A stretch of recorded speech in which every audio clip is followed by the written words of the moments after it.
তোমরা শুনলে অবাক হয়ে যাওয়া, 24টা ঘন্টার মধ্যে সে মাত্র 4.5 ঘন্টা ঘুমাতো। দিনের বেলা স্কুলে থাকতো, স্কুল থেকে এসে সে একটা চার দোকানে কাজ করতো, চার দোকান থেকে বাসায় এসে পড়াশোনা করতো, পড়াশোনার পরে রাত্রেবেলা ফ্রি ফায়ার গেম খেলে ভিডিও আপলোড করতো। সৃষ্টিকর্তা হয়তো তাদের কষ্টটা দেখেছিল, তাই তার বেশি দিন কষ্ট করা লাগেনি। 4.5 মাসের মাথায় তার একটা ভিডিও ভাইরাল হয়ে যায়।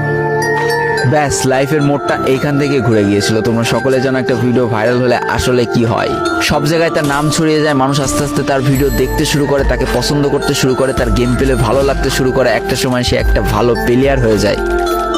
আর সে জীবনে প্রথম পেমেন্ট পেয়েছিল 12,500 টাকার, যেখান থেকে 7,000 টাকার তার বাবার জন্য ওষুধ কিনে দিয়েছিল, আর বাকি টাকাটা তার আম্মুর হাতে তুলে দিয়েছিল। তারপর থেকে তার মাসিক বেতন কখনো ওই 12,000 টাকার থেকে কমেনি, বাড়তে বাড়তে বাড়তে বাড়তে একটা সময় তার মাসিক বেতন দাঁড়ায় 1 লাখ টাকা, যেটা ছিল তাদের পরিবারের জন্য অবিশ্বাস্য একটা ব্যাপার। যেই পরিবারটা না খেতে পেয়ে প্রায় মরার মতো অবস্থা হয়ে গিয়েছিল, সেই পরিবারটা আজকে কোথা থেকে কোথায় যে দাঁড়ালো। তবে সব থেকে মজার ব্যাপার কি জানো, এখন আর ফ্রি ফায়ার খেলতে দেখলে তার বাবা মা কিন্তু তাকে বকে না।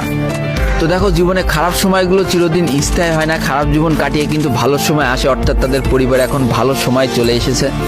তার বাবা আগে থেকে অনেক সুস্থ হয়ে গিয়েছে, এখন নিজে থেকে হাঁটাচলা করতে পারে, তাকে আর কাজ করে খেতে হয় না, তার মাকেও এখন আর কাজ করতে হয় না। এইদিকে সব থেকে বড় আনন্দের ব্যাপার কি জানো, ওই ছেলেটা তার পড়াশোনাটাও ঠিক রেখেছিল। অর্থাৎ এসএসসি পরীক্ষায় সে কিন্তু জিপিএ 5 পেয়ে উত্তীর্ণ হয়েছে। তো বন্ধুরা, আজকের গল্পটা থেকে আমরা কি শিখলাম? জীবনে কোনো পরিস্থিতিতে, যতই খারাপ পরিস্থিতি আসুক না কেন, তোমাকে হার মানা যাবে না।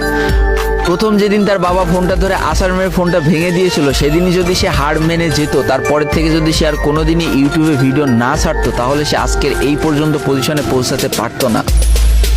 দারিদ্রতা বলো, না খেয়ে স্কুলে যাওয়া বলো, চার দোকানে কাজ করা বলো, বাবা মার অসহায় পরিস্থিতি বলো, কোনো কিছুই কিন্তু এই ছেলেটাকে দাবিয়ে রাখতে পারিনি। আর দিন শেষে যেই মানুষটা সর্বোচ্চ কষ্ট করে, সৃষ্টিকর্তা তার পুরস্কার নিজে হাতে করে দেয়, এটাই তার জলজ্যান্ত একটা উদাহরণ। তো আজকের গল্পটা ইন্ডিয়ান একটা ভাই আমাকে পাঠিয়েছে এবং তার নামটাও বলতে নিষেধ করে দিয়েছে, এই জন্য আর বলা হয়ে উঠলো না, সেই ইউটিউবারের নামটাও আর বলা হয়ে উঠলো না। এটাই ছিল জীবনকে পরিবর্তন করিয়ে দেওয়ার মতো একটা ছোট্ট গল্প। এই গল্প থেকে অনেক কিছু শেখার আছে। একটা কথাই বলবো, গেমটাকে নেশা না পেশা হিসেবে নাও, তোমার জীবনে পরিবর্তন হলেও হতে পারে। তো আজকের ভিডিওটা এই পর্যন্তই ছিল। ভিডিওটি ভালো লাগলে অবশ্যই একটা লাইক করে ফেলো, কমেন্ট করো, বন্ধুদের কাছে শেয়ার করে দিও।